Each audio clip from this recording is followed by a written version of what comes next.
Hello, we're going to talk about how whenever you do SEO on your website and you create a new page and you do a really good job of creating the content on it, you follow all the rules of SEO and your URLs really matter. So let's say you make a page and this is the page and it's meetingbloom.com conferences 2023 and you created the page, everything's great. And when you create it, you show it to the world. That's kind of representation of Google.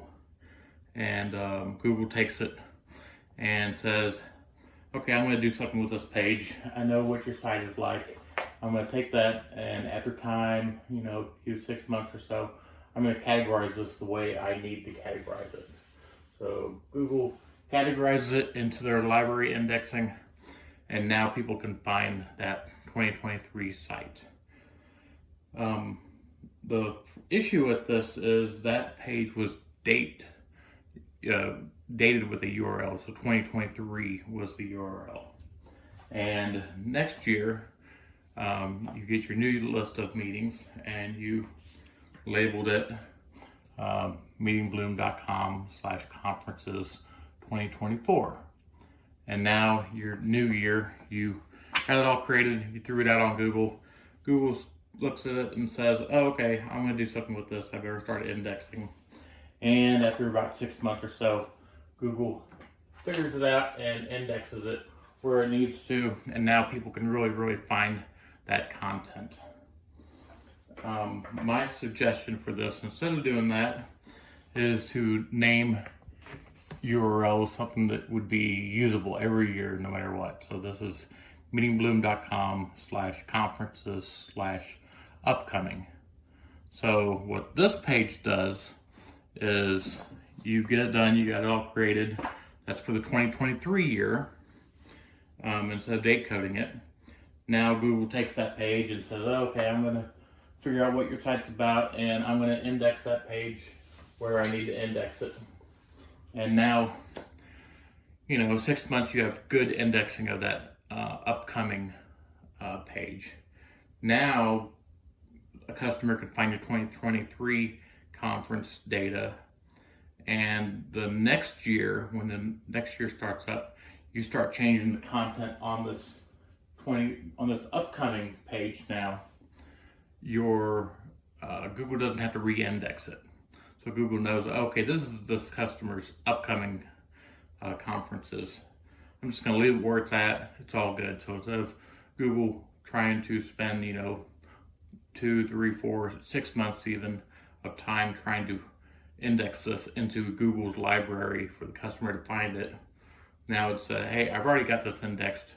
It's just new content where as long as it's, similar to what we're seeing before, it's fine. It's already indexed. Now a customer can go and search for it, find it, and now they found your upcoming conferences really easy. Every year, it's always being indexed in the same spot. In the second part of the video, we're going to talk about your order of your site and how Google sees you as a website or client, you can say. So meetingbloom.com. Google's looking for my sitemap, and it finds my sitemap, and it says, okay, this company is about abstract management software, because that's the first items in the sitemap, and this must be the main thing this customer is about. And because I'm Google, I'm thinking conference management, that must be the second items that this company is about, and so on. The third items is additional services. So Google basically looks at your sitemap and says, first group, abstract management software, this is what they're about. So when Google starts indexing all this content, Google's saying, this is the main content of this company. I'm going to give the highest priority for this topic for this company, because that's what this company is trying to do in the world.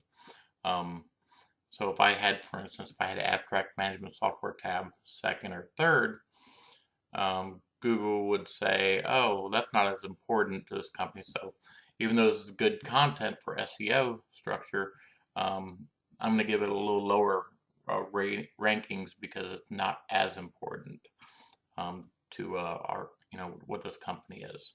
So this is just a message saying the order of your menu structure does matter, because Google will give you higher rankings for your top menu items. And that's it for this video. If you have any more questions, please contact me at meetingbloom.com, and have a good day.